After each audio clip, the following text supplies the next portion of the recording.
Hmm. Hello students, welcome to my channel mathematician MC. और आज हम लोग पढ़ेंगे एक बार फिर से क्लास 9 का chapter number 5 and chapter number 5 है यूक्लिड ज्योमेट्री। इससे पहले आप लोगों की क्लास लगी थी जिसमें मैंने आप लोगों को यूक्लिड ज्योमेट्री के बारे में इंट्रोडक्शन दिया था और मैंने आप लोगों को एक एग्जाम्पल कराया था। आज हम लोग बाकी के एग्जाम्पल्स करेंगे कंप्लीट, और साथ ही साथ आप लोगों की जो एक्सरसाइज है विच इज कंप्लीटली थ्योरेटिकल, वो भी हम लोग कंप्लीट करेंगे। हो जाइए तैयार, जल्दी से सेशन को लाइक और शेयर जरूर कर दीजिए। जब मैं हायर एग्जाम्स के लिए पढ़ाती हूँ तो जनरली मेरी आदत है बोलने की। प्लीज सेशन को लाइक और शेयर कर दीजिए अपने क्लासमेट्स के साथ, ताकि वो लोग भी इस चैनल पर आ पाए और जान पाए। एक नैन्सी मैम है जो बहुत आसान तरीके से मैथ्स पढ़ाते हैं। अभी हम लोग क्लास 9 का मैथ्स पढ़े हैं, क्लास 10th का मैथ्स भी मैं इसी चैनल पर बहुत जल्दी शुरू करूंगी। तो रेडी हो जाइए अपनी नोटबुक और पेन के साथ। आज हम लोग पढ़ेंगे एक बार फिर से यूक्लिड ज्योमेट्री कंप्लीट करेंगे हम लोग, ठीक है। चलिए आइए शुरुआत करते हैं विदाउट एनी डिले। तो सबसे पहले मैं लेती हूँ वो एग्जाम्पल जो मैंने जस्ट इससे पहले वाली क्लास में आप लोगों को कराना था, ठीक है। हाँ, ये एग्जाम्पल था, यहां से हम लोग शुरू करते हैं और फिर फिनिश करेंगे विद एक्सरसाइज। आ जाइए जल्दी जल्दी देखते हैं, पढ़ते हैं पहले एग्जाम्पल। प्रूव दैट, प्रूव क्या करना है इसमें, equilateral triangle can be constructed on any given line segment. अब सबसे पहले तो एक चीज है यहाँ पर, एक बात यहाँ पर आई है जो कि लाइन सेगमेंट। लाइन सेगमेंट क्या होता है वो आपको पता होना चाहिए। लाइन सेगमेंट हम उसको बोलते हैं जिसका स्टार्टिंग पॉइंट भी हो और जिसका एंड पॉइंट भी हो। तो कह रहा है कोई भी लाइन सेगमेंट लो, उससे आप इक्विलेटरल ट्रायंगल बना सकते हो। इक्विलेटरल ट्रायंगल की क्या प्रॉपर्टी होती है? इक्विलेटरल ट्रायंगल की प्रॉपर्टी ये होती है कि जो तीनों साइड्स होती है इसमें वो बराबर होती है। इक्विलेटरल ट्रायंगल में तीनों साइड्स बराबर होती हैं, ठीक है। तो हम लोगों ने क्या किया, आप ये लैंग्वेज मैं आप लोगों को बाद में पढ़ाऊंगी, पहले किया क्या है उसको समझ लो मेरी भाषा में। क्या किया है, हम लोगों ने एक लाइन सेगमेंट लिया बच्चों ए बी। मैंने ना ए को सेंटर माना और ए बी को रेडियस माना, सर्कल की रेडियस माना, कंपास इतना खोला और इस तरीके से मैंने ना ये सर्कल ड्रॉ कर दिया। ये पूरा सर्कल मैंने ड्रॉ कर दिया, taking A as a centre and A B as a radius, ठीक है। तो मैंने ये पूरा सर्कल ड्रॉ कर दिया। सेकेंड स्टेप में पता है मैंने क्या किया है, सेकेंड स्टेप में मैंने क्या किया है, ये मैंने सर्कल ये वाला ड्रॉ कर दिया था। अब मैंने पता क्या किया, पहले देखो मैंने ए को सेंटर माना था ना बच्चों, अब मैं बी को सेंटर मान रही हूं, ठीक है। अब ध्यान से देखना एक बार, ध्यान से देखना एक बार। मैंने बी को सेंटर माना और बी ए को रेडियस माना और इतना कंपास खोला और एक और सर्कल ड्रॉ कर दिया मैंने, एक और सर्कल ड्रॉ करा।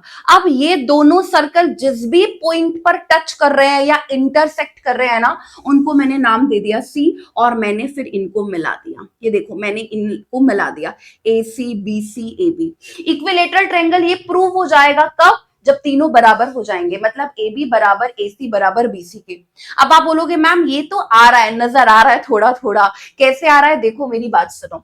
ये वाला सर्कल देखो, ध्यान लगाओ, ये वाला सर्कल देखो, ये वाला सर्कल इग्नोर कर दो थोड़े टाइम के लिए। अब देखो बच्चों, अगर मैं ये वाला सर्कल देख रही हूं ना, अगर मैं ये वाला सर्कल देख रही हूं तो मुझे समझ में आ रहा है कि ये सेंटर है सर्कल का, ये ए बी रेडियस है और ए सी बी रेडियस है। AC और AB रेडियस है, तो AC और AB रेडियस है तो AC बराबर हो जाएगा AB के, है ना। ये आप लोगों को पता है। अच्छा, अब मैं दूसरे वाला सर्कल देखती हूँ, पहले वाले सर्कल को इग्नोर करके। ये पहले वाला सर्कल मत देखना, दूसरे वाला सर्कल देखो बच्चों। अगर ये वाला सर्कल देखती हूँ तो B सेंटर है, तो BA तो रेडियस और BC भी रेडियस है, BA रेडियस और BC भी रेडियस। मतलब अगर मैं दूसरे वाले सर्कल को देखूं जो मैंने एज द बी सेंटर लेकर बनाया था, तो उसमें मुझे नजर आ रहा है कि जो ए बी है वो बराबर है बीसी के। मतलब अगर मैं इसको आप लोगों के यूक्लिड के एक्सिम या पोस्टुलेट के टर्म्स में लिखूं तो मैं कैसे लिखूंगी इसको, ए बी बराबर है ए सी और ए बी बराबर है बी सी। अब आप लोगों ने पहला एक्सिम यूक्लिड का आप लोगों को याद होगा, things which are equal to, things which are equal to same thing are equal to one another. तो एसी भी किसके बराबर हो जाएगा, बीसी के बराबर। तो आप ऐसा बोल सकते हो कि ए बी जो है वो बराबर है ए सी और बी सी, तीनों। तो तीनों साइड्स अगर बराबर हो गई तो आपको क्या पता चल गया कि जो ए बी सी है ये इक्विलेटरल ट्रायंगल है। तो हमें प्रूव करना था कि इक्विलेटरल ट्रायंगल जो है हम लोग किसी भी लाइन सेगमेंट से कंस्ट्रक्ट कर सकते हैं। तो ये हम लोगों ने यहाँ पर किया है। बस इसमें ध्यान ध्यान रखना कंस्ट्रक्शन हम लोगों ने करी है। हमने कंस्ट्रक्शन क्या किया है, ए को पहले सेंटर माना है, ए बी को रेडियस और एक सर्कल ड्रॉ किया है। फिर मैंने बी को मैंने माना एज अ सेंटर और बी को रेडियस, और मैंने एक और सर्कल ड्रॉ किया। इन दोनों सर्कल का पॉइंट ऑफ इंटरसेक्शन जो था उसको मैंने सी माना और मिला दिया सबको। तो जब मैंने सबको मिलाया तो मेरे को ये प्रूव करना था कि वो तीनों बराबर हैं, तो मैंने तीनों बराबर है वो प्रूव कर दिया। अब आप लैंग्वेज देखो जो आप लोगों को एग्जाम में लिख कर आनी है। सॉल्यूशन में देखो, given a line segment A B, एक लाइन सेगमेंट गिवन है ए बी, ठीक है। टू प्रूव करने के लिए हमने कंस्ट्रक्शन करी है given lines in a given line segment A B, mark A as a centre of a circle and A B as a radius and draw a circle. एक circle हमने draw कर दिया। आगे देखिए, you considered a point C and join A C and B C. अब यहाँ पर एक चीज की आप लोगों को वो फील हो रहा होगा कि एक चीज नहीं लिखी गई है, वो ये है कंस्ट्रक्शन में एक तो हमने ए को सेंटर माना, ए बी को रेडियस माना, और फिर सेकंड पॉइंट आप लिखना, बी को सेंटर माना और बी को रेडियस माना, एक और सर्कल हमने ड्रॉ किया। जो भी इन दोनों सर्कल का पॉइंट ऑफ इंटरसेक्शन था उसको हमने सी नाम दिया और सारे पॉइंट्स को हमने मिला दिया, ठीक है। Now ABC is a triangle where, अब ए बी बराबर है एसी के क्योंकि रेडियस है ये, ऐसे ही जो बीसी है वो बीए के बराबर है क्योंकि रेडियस है। अकॉर्डिंग टू यूक्लिड एक्सियम 1 में हम बोल सकते हैं, यूक्लिड एक्सियम के थ्रू है ना, things which are equal to same thing are also equal to one another. तो ए बी एसी बीसी तीनों बराबर हो गई तो इक्विलेटरल ट्रायंगल प्रूव हो गया। क्लियर। अब अगर आप लोगों ने मेरी इस बात को सुना है ना, ये इंपॉर्टेंट है क्वेश्चन, अगर आपने मेरी इस बात को सुना तो एग्जाम में अगर ऐसा क्वेश्चन आता है ना तो आप बना लोगे बड़ी जल्दी, आपके दिमाग में बैठ गया होगा। मैंने लैंग्वेज काफी इजी यूज किया है। Theorem 5.1 very very important. अच्छा, थ्योरम का मतलब क्या होता है, देखो यूक्लिड ने यूनिवर्सल ट्रूथ्स को डिवाइड किया एक्सियम पोस्टुलेट में, ठीक है। एक्सियम थ्रू आउट मैथमेटिक्स हम लोग अप्लाई करते हैं, और जो पोस्टुलेट है वो रिस्ट्रिक्टेड टू ज्योमेट्री के लिए हम लोग ज्यादा यूज करते हैं उनको। जो थ्योरम्स है वो क्या होती है, जिनका प्रूफ हमें चाहिए होता है। थ्योरम का मतलब होता है कि जिनको प्रूफ करने की जरूरत है। अब यहां पर आपको बोला theorem 5.1, two distinct line can't have more than one point in common. कह रहा है दो अलग अलग लाइंस है, टू डिस्टिंक्ट लाइन मतलब अलग अलग लाइंस है, can't have more than one. कह रहा है ये प्रूव करो कि अगर दो अलग अलग लाइन है तो उनमें एक पॉइंट से ज्यादा कुछ कॉमन नहीं हो सकता। और ये तो हम लोगों को पता ही है, लेकिन ये प्रूव कर रहा है तो लिखना पड़ेगा। देखो दो डिस्टिंक्ट लाइन है, दो अलग अलग लाइन है, तो दो अलग अलग लाइन है तो वो तो एक ही पॉइंट पर इंटरसेक्ट करती है ना, एक पॉइंट पर इंटरसेक्ट करती है, दो किसी पॉइंट पर थोड़ी ना इंटरसेक्ट करती है। तो ये आपको बोल रहा है, पहले इसको समझना जरूरी है। Two distinct lines can't have more than one point in common. Two distinct line can't have more than one point in common. कह रहा है एक पॉइंट से ज्यादा कुछ कॉमन पॉइंट इसमें नहीं होगा, ये प्रूव करके दिखाओ। हम कैसे करेंगे, हम लोग यूक्लिड एक्सियम की मदद लेंगे। कैसे मदद लेंगे, मेरी बात सुनो आप लोग। मैं मान लेती हूँ, मेरे को ना ये चीजें ना बच्चों कॉन्ट्राडिक्शन से प्रूव करनी पड़ेंगी, और मेरे पास कोई तरीका नहीं है इनको प्रूव करने का, मेरे पास एक कॉन्ट्राडिक्शन ही तरीका है। क्या तरीका है, मैं ये मान लेती हूँ, आप सुनो मेरी लैंग्वेज, मैं ये मान लेती हूँ कि दो डिस्टिंक्ट लाइंस है, कोई भी दो डिस्टिंक्ट लाइन है, ये एल और ये एम, ठीक है। दो डिस्टिंक्ट लाइन है, अलग अलग लाइंस है, पी और क्यू से ये पास कर रही है, और ये भी जो लाइन है वो पॉइंट पी और क्यू से पास कर रही है। या मैं बोलूं जो दो डिस्टिंक्ट लाइन है वो किसी दो पॉइंट पर इंटरसेक्ट कर रही है, पी और क्यू। वैसे तो हमें पता है कि ऑलवेज एक पॉइंट पर इंटरसेक्ट करती है दो अलग अलग लाइन, दो डिस्टिंक्ट लाइन, लेकिन मेरे को प्रूव करना है, मैं प्रूव कॉन्ट्राडिक्शन से करना चाह रही हूं। तो मेरे पास एक ही तरीका है कॉन्ट्राडिक्शन, तो मैं ये मान रही हूं कि जो दोनों लाइंस है वो इंटरसेक्ट कर रही है दो पॉइंट पर। मैंने वो दो पॉइंट मान लिए पी एंड क्यू। अब आप बोलोगे मैम एक बात बताओ, यही दो पॉइंट पर एल लाइन आप पास करा रहे हो, यही दो पॉइंट पर आप एम लाइन पास करा रहे हो, क्योंकि दोनों लाइन आपने बोला है कि दो डिस्टिंक्ट पॉइंट पर इंटरसेक्ट कर रही है। लेकिन हमने तो ये पढ़ा है ना कि अगर दो डिस्टिंक्ट पॉइंट होंगे तो एक ही लाइन उसमें से पास करेगी। अगर हमने जो यूक्लिड का एक्सियम जो है वो हमने ये पढ़ा है, एक्सियम 5.1 हम लोगों ने पढ़ा है, अगर आप लोगों को ध्यान हो, जैसे जब हम पोस्टुलेट 1 पढ़ रहे थे ना, उसी के अंदर एक्सियम 5.1 आया था। तो एक्सियम 5.1 आपको क्या बोल रहा था कि अगर दो डिस्टिंक्ट पॉइंट होंगे तो एक ही यूनिक लाइन ऐसी होगी, इस दुनिया में एक ही यूनिक लाइन ऐसी होगी जो इस दोनों डिस्टिंक्ट पॉइंट से पास करेगी। तो ये वाला तो यहाँ पर वॉयलेट हो रहा है। जो हम लोग मान रहे हैं कि जो दो अलग अलग लाइंस है वो किसी दो पॉइंट पर इंटरसेक्ट करेंगी, लेकिन ये तो यूक्लिड एग्जाम 5.1 को कॉन्ट्राडिक्ट कर रही है स्टेटमेंट, क्योंकि दो डिस्टिंक्ट पॉइंट से तो एक ही लाइन सिर्फ पास कर सकती है और कोई दूसरी लाइन पास नहीं कर सकती। तो ये कॉन्ट्राडिक्शन से हम लोग प्रूव कर पा रहे हैं कि जो दोनों डिस्टिंक्ट लाइन है वो किसी एक ही पॉइंट पर इंटरसेक्ट करेंगी, वो दो पॉइंट पर इंटरसेक्ट नहीं कर सकती हैं। अब आप लैंग्वेज पढ़ो, आपको क्लियर होगा। Let us assume that two lines intersect in to distinct point, दो अलग अलग पॉइंट पर let us assume that two lines intersect, मतलब जो दो लाइन इंटरसेक्ट कर रही है वो अलग अलग पॉइंट पर कर रही है, मतलब दो पॉइंट्स ऐसे हैं जो उनमें कॉमन है, हमने ये मान लिया, ठीक है। So we have two lines passing through two distinct point. तो हमारे पास दो लाइंस हैं जो अलग अलग पॉइंट से मतलब पी और क्यू, पी क्यू पॉइंट से पास कर रही है। दो लाइन ऐसी हो गई जो पी और क्यू से पास कर रही है, लेकिन ऐसा तो हो ही नहीं सकता यूक्लिड एग्जाम के थ्रू दो डिस्टिंक्ट पॉइंट से एक ही लाइन पास करेगी। But according to Euclid exam 5.1 one line can pass through two distinct point, so our assumption is root. तो हमारी जो एजम्पशन है कि हम ये बोल रहे थे कि जो दो डिस्टिंक्ट लाइन है वो दो पॉइंट पर इंटरसेक्ट करेंगी, वो क्या हो गई, रोंग हो गई, ठीक है। तो इसीलिए इस चैप्टर को जब मैं शुरू करा रही थी तो मैं आप लोगों को बोल रही थी this is totally theoretical chapter. Euclid exam postulate definition जो उन्होंने दिया है वही हम लोग क्वेश्चंस को प्रूव करने के लिए फॉलो करते हैं, ठीक है। चलिए आज आ जाते हैं आगे। अच्छा, अब शुरू हो गई एक्सरसाइज, एग्जाम्पल जो भी आपको गिवन थे वो मैंने करा दिया। अब शुरू एक्सरसाइज, फटाफट से एक्सरसाइज कंप्लीट करते हैं। आप मेरा साथ दोगे तो जल्दी जल्दी हम लोग कर लेंगे। Which of the following statement are true and which are false, give reason for your answer. Only one line can pass through a single point. Only one line can pass through a single point. नहीं नहीं, ये तो false है, ये तो false है। क्यों? क्योंकि अगर मैं एक पॉइंट लू तो एक लाइन थोड़ी ना, इसमें से तो इनफाइनाइट ऐसी लाइन है जो पास कर सकते हैं। false है पहले वाली statement. There are an infinite number of lines which pass through two distinct point। अभी हम लोगों ने पढ़ा एग्जाम 5.1, दो डिस्टिंक्ट पॉइंट से सिर्फ एक ही लाइन, यूनिक लाइन ऐसी हो सकती है जो पास करेगी। There are an infinite number of lines which pass through two distinct points। False, infinite थोड़ी ना है, एक ही लाइन है यूनिक लाइन जो पास करेगी। Terminated line can be produced indefinitely on both side। बिल्कुल, हमने यूक्लिड पोस्टुलेट 2 पढ़ा है जिसमें हम लोगों ने ये पढ़ा है terminated line can be produced indefinitely. अच्छा, अब यहाँ पर आ जाओ। If two circles are equal then their radius are equal, ये तो ट्रू है। अगर दोनों सर्कल बराबर है तो रेडियस भी बराबर है, और ये वाला भी ट्रू है, ये भी हम लोगों को पता है। इन फिगर 5.9, अच्छा मैं पहले सर्कल्स के बारे में आप लोगों को एक बार बता देती हूँ।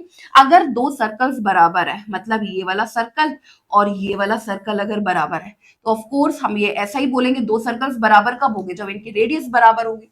To circles are equal then their radii are equal, बिल्कुल रेडियाई उनकी बराबर होगी।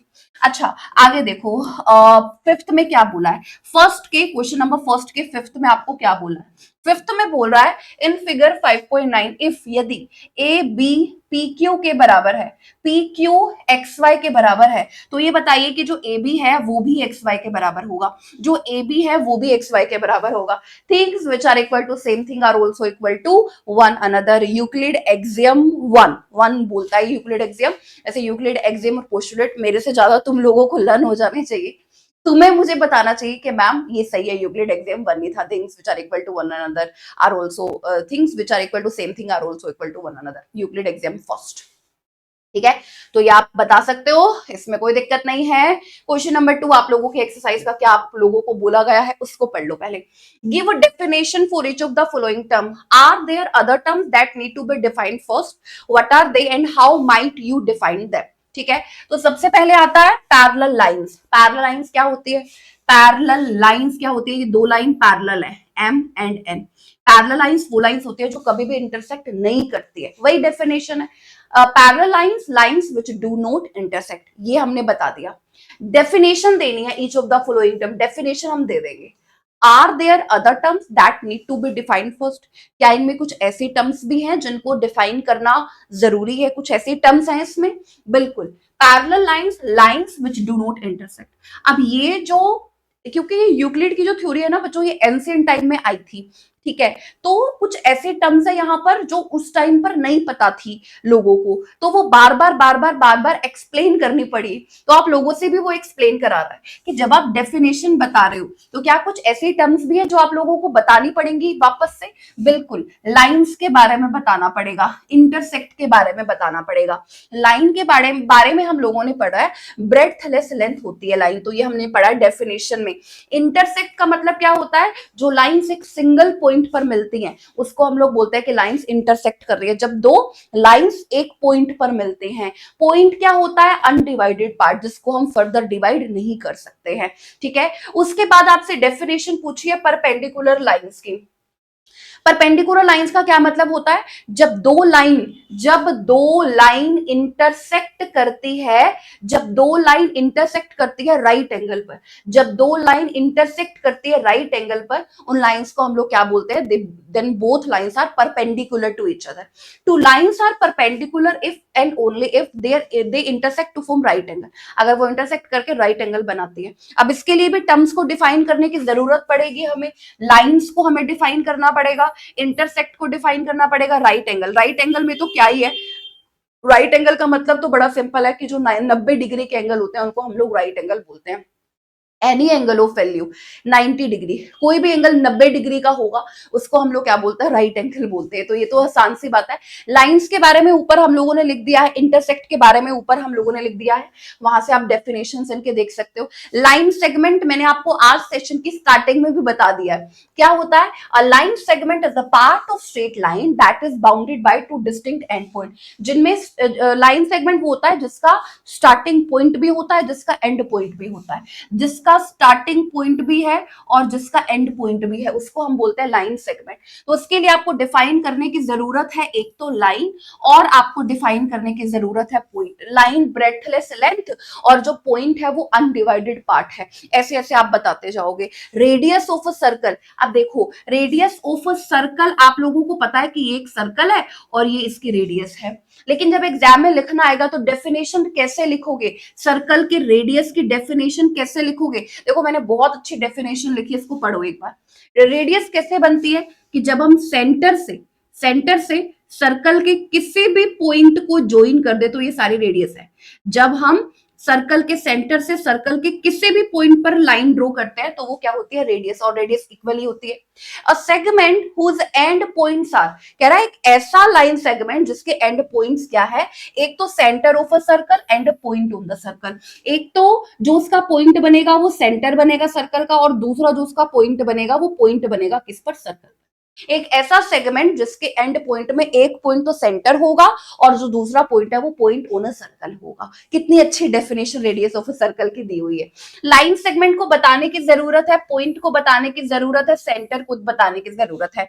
सेंटर क्या होता है, a point from where distance to the circle is fixed, एक ऐसा पॉइंट, अगर आप उस पॉइंट से कोई भी लाइन सर्कल के पॉइंट तक डालते हो या बनाते हो तो सबका जो डिस्टेंस है सर्कल के सेंटर से वो ऑलवेज बराबर रहता है, वो इक्वल रहता है। वही आप लोगों को यहाँ पर बोला है। नेक्स्ट आता है स्क्वायर। स्क्वायर क्या होता है, एक स्क्वायर इस तरीके का क्वाड्रिलेटरल होता है जिसमें सारी साइड्स बराबर होती है। स्क्वायर इस तरीके का क्वाड्रिलेटरल है जिसमें सारी साइड्स बराबर होंगी और एवरी एंगल जो होगा वो 90 डिग्री का होगा, 90 डिग्री का होगा। तो वही लिखा गया है, square is a quadrilateral with 4 equal side and all angles of 90 degree, सारे जो एंगल्स होंगे उसमें वो 90 डिग्री के होंगे। क्वाड्रिलेटरल होता क्या है, जिसकी 4 साइड्स होती है। इसके इनको बताने के लिए कुछ टर्म जो हमें डिफाइन करनी पड़ रही है वो भी हम लोग नीचे लिख रहे हैं। तो इसलिए क्वाड्रिलेटरल और राइट एंगल, 90 डिग्री के एंगल को राइट एंगल कहते हैं, इसमें कोई बड़ी बात है नहीं। अब हम लोग क्वेश्चन नंबर 3 पढ़ते हैं, इसको ध्यान से पढ़ना बहुत ज्यादा जरूरी है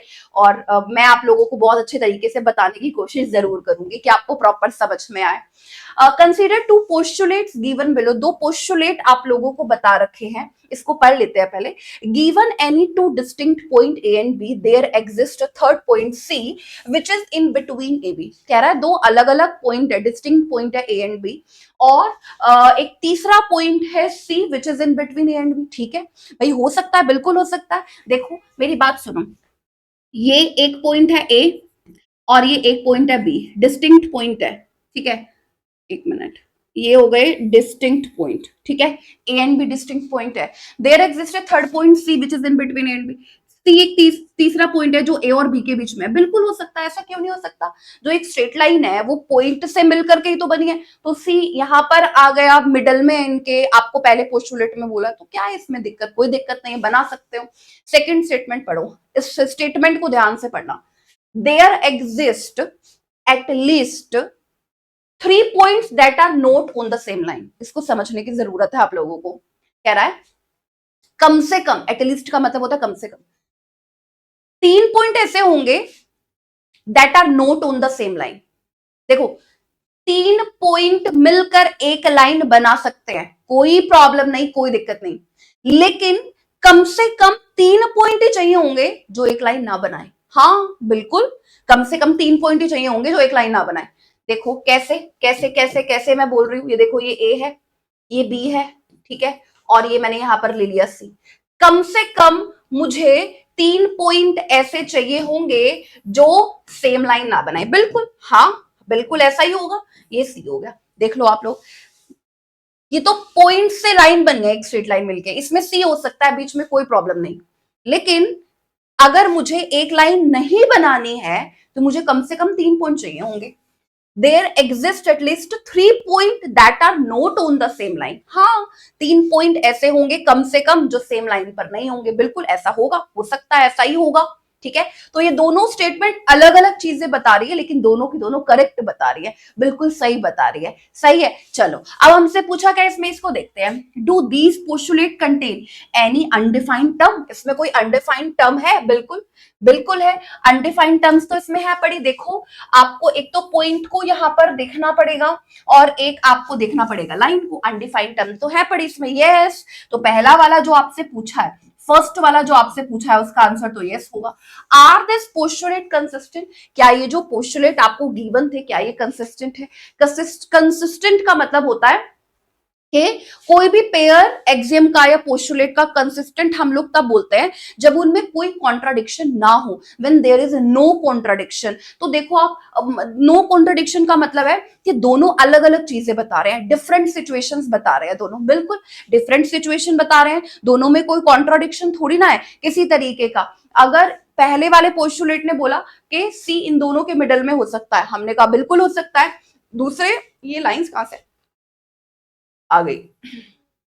दूसरे वाले ने ये बोला, दूसरे वाले पोस्टुलेट ने ये बोला कि कम से कम 3 पॉइंट्स चाहिए, दैट कम से कम 3 पॉइंट्स चाहिए that are not on the same line. बिल्कुल कम से कम 3 पॉइंट चाहिए, क्योंकि अगर 2 पॉइंट्स होंगे तो दो को मिलाकर तो एक लाइन ही बन जाएगी। एक तीसरा पॉइंट हमें ऐसा चाहिए होगा that are not on the same line, बिल्कुल हमें ऐसा चाहिए। तो कुछ कॉन्ट्राडिक्शन थोड़ी ना कर रहे हैं, ये कॉन्ट्राडिक्शन नहीं कर रहे, वो अपनी चीज बता रहा है, वो अपनी चीज बता रहा है, अलग अलग सिचुएशंस बता रहे हैं। तो आपसे बोला are this postulate consistent? Consistent का मतलब होता है जो कॉन्ट्राडिक्ट ना करे, तो हम बोलेंगे कि यस, ये पोस्टुलेट कंसिस्टेंट है, क्योंकि एक दूसरे से कॉन्ट्राडिक्ट नहीं कर रहे हैं, क्योंकि ये अलग अलग सिचुएशंस को बता रहे हैं, ठीक है। आगे बोला है do they follow from Euclid postulate? अब यूक्लिड के पोस्टुलेट हमारे ध्यान में आएंगे।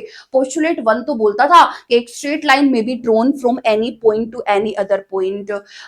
फिर दूसरा पोस्टुलेट था टर्मिनेटेड लाइन। तीसरा था सर्कल वाला, सर्कल मतलब किसी भी सेंटर से किसी भी रेडियस से सर्कल ड्रॉ किया जा सकता है। चौथा था राइट एंगल वाला। और फिफ्थ जो पोस्टुलेट था वो बहुत बड़ा था कि 2 लाइंस बनाई है, एक ट्रांसवर्सल लाइन है, angle interior angle on the same side of transversal less than 180 degree होगा तो वहीं पर वो लाइंस मिलते हुए नजर आएंगी। ये फिफ्थ पोस्टुलेट था। तो इसमें पोस्टुलेट यूक्लिड का तो कोई फॉलो ही नहीं कर रहा, इसमें एक्सियम फॉलो कर रहा है यूक्लिड का 5.1, क्योंकि 2 डिस्टिंक्ट पॉइंट से एक ही लाइन, यूनिक लाइन ऐसी होगी जो पास करेगी। 2 डिस्टिंक्ट पॉइंट से एक ही यूनिक लाइन ऐसी होगी जो पास करेगी। तो पोस्टुलेट नहीं फॉलो कर रहा, ना ना ना ना, कोई यूक्लिड पोस्टुलेट नहीं है इसमें। क्या है? यूक्लिड एक्सियम है, एक्सियम नंबर 5.1 ये फॉलो कर रहा है, ठीक है, क्लियर। चलिए आ जाते हैं आगे, क्वेश्चन नंबर 4 देख लेते हैं, पढ़िए जरा। If a point C lies between 2 point A and B. अच्छा, तो एक लाइन हम लोग ले लेते हैं, ठीक है।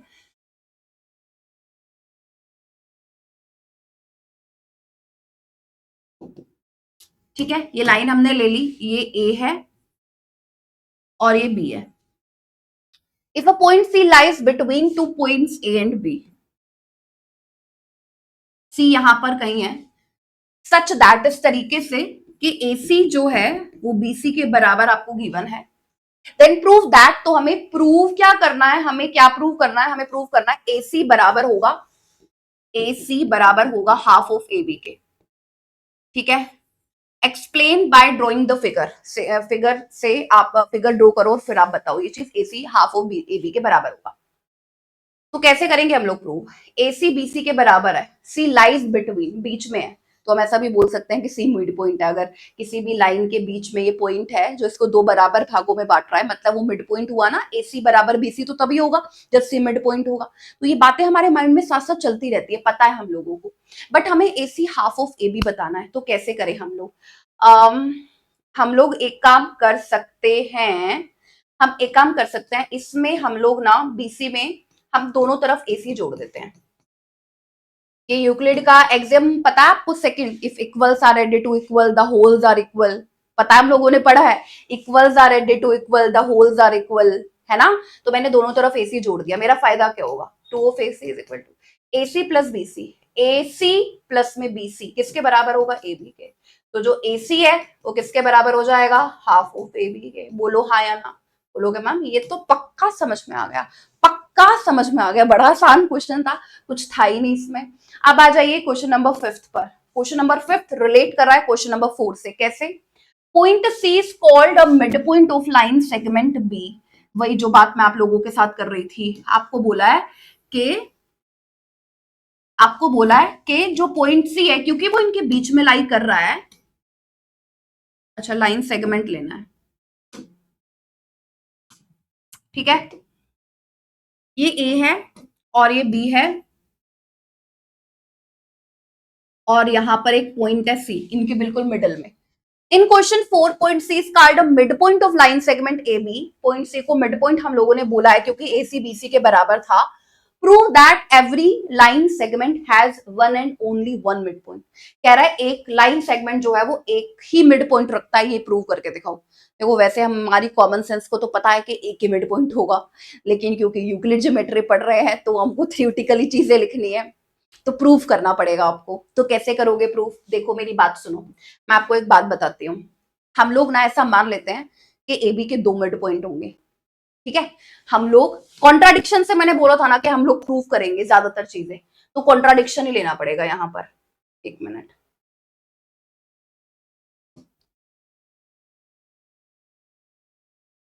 ठीक है।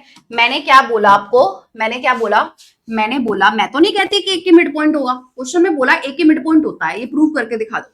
मैंने कहा एक नहीं होता, मिड पॉइंट तो दो होते हैं, कॉन्ट्राडिक्ट कर गई मैं। मैंने बोला एक मिड पॉइंट थोड़ी ना होता है एक लाइन का, दो होते हैं मिड पॉइंट, सीओडी मैंने दो मिड पॉइंट ले लिए। तो जब जब सी मिड पॉइंट है पहले वाली स्टेटमेंट के अकॉर्डिंग, तो ए सी बराबर है हाफ ऑफ ए बी के, ठीक है। और अगर डी मिड पॉइंट है ए बी का, तो ए डी बराबर है हाफ ऑफ ए बी के, अभी हम लोगों ने प्रूव भी किया ऐसा, ठीक है। तो A C half of A B के बराबर, A D half of A B के बराबर।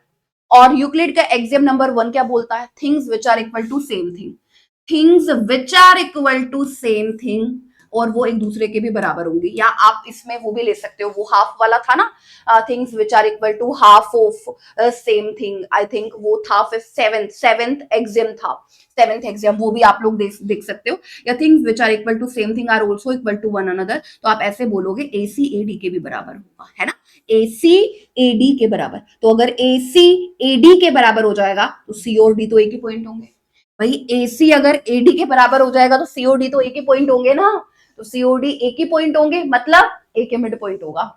किसी भी लाइन सेगमेंट का एक मात्र मिड पॉइंट होगा, एक ही मिड पॉइंट होगा।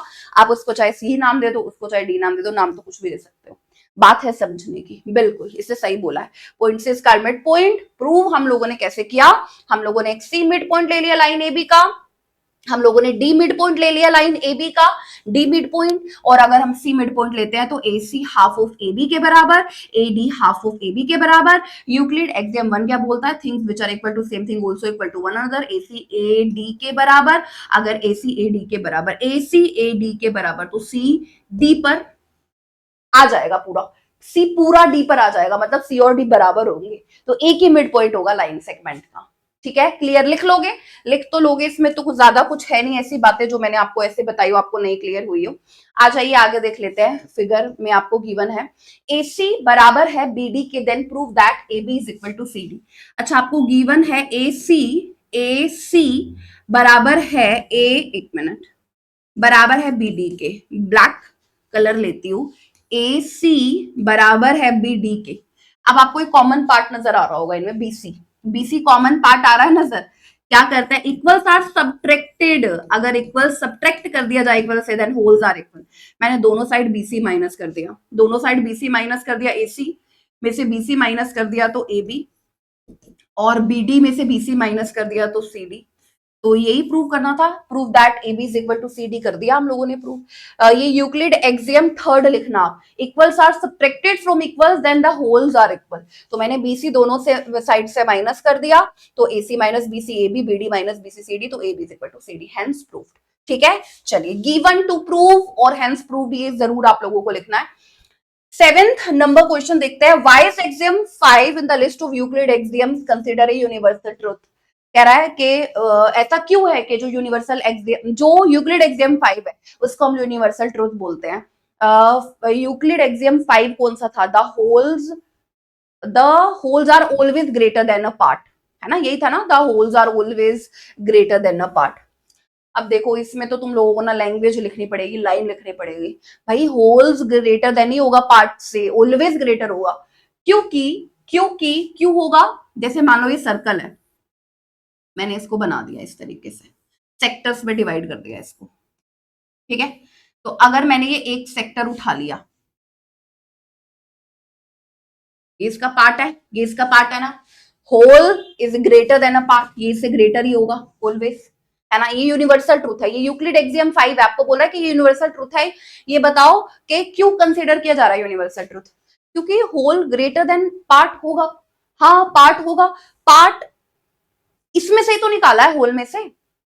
भाई एक बात मुझे बताओ, जैसे अगर मैं बात करूं जैसे अगर मैं बात करूं भारत और पाकिस्तान की बात करूं, तो जो पाकिस्तान है वो निकला तो इंडिया में से है ना, तो भारत तो बड़ा ही रहेगा ना, इंडिया तो बड़ा ही रहेगा ना ऑलवेज, है ना, तो वो यूनिवर्सल ट्रूथ है ना। ठीक है, तो यहाँ पर भी ऐसे ही है कि भाई इसके हमने पार्ट किए है, तो ये जो है ना ये पार्ट से तो बड़ा ही रहेगा ऑलवेज, हमेशा ऐसा होगा, ये यूनिवर्सल ट्रूथ है कि इसी में से तो ये लिया है ना पार्ट, है ना, तो ये वाली जो चीज है वो इस पार्ट से तो ऑलवेज ज्यादा ही होगी, ये बात तो साफ है, ये यूनिवर्सल ट्रूथ है बिल्कुल, इसीलिए इसको यूनिवर्सल ट्रूथ किया कंसीडर जा रहा है, क्योंकि पार्ट हमने इसी होल में से तो लिया है ना, पार्ट इसी होल में से लिया है, तो होल तो always greater than a part रहेगा ही रहेगा। ठीक है, तो इसलिए इसको यूनिवर्सल ट्रूथ हम लोग मान रहे हैं। ठीक है, चलिए, तो ये 7th क्वेश्चन था, आई थिंक ये लास्ट क्वेश्चन है यूक्लिड ज्योमेट्री का, जो आप लोगों को देखना था, करना था मेरे साथ। अभी हम लोग नेक्स्ट क्लास में शुरू करेंगे one of the most most most important chapter, lines and angles, 6.1, 6.2, 6.3। एक एक सेशन में मैं आप लोगों को कंप्लीट कराऊंगी और आप देखोगे कि कितने बढ़िया तरीके से लाइन्स एंड एंगल्स हम लोग पढ़ते हैं। जुड़िएगा जरूर मेरे साथ आप सब स्टूडेंट्स। जुड़ना, आज तो सैटरडे है ना, मंडे से 6.1 एक्सरसाइज क्लास 9th के लिए मैं आपको कंप्लीट करा दूंगी। ठीक है, चलिए चैनल को सब्सक्राइब जरूर कर लीजिएगा। Thank you, bye bye.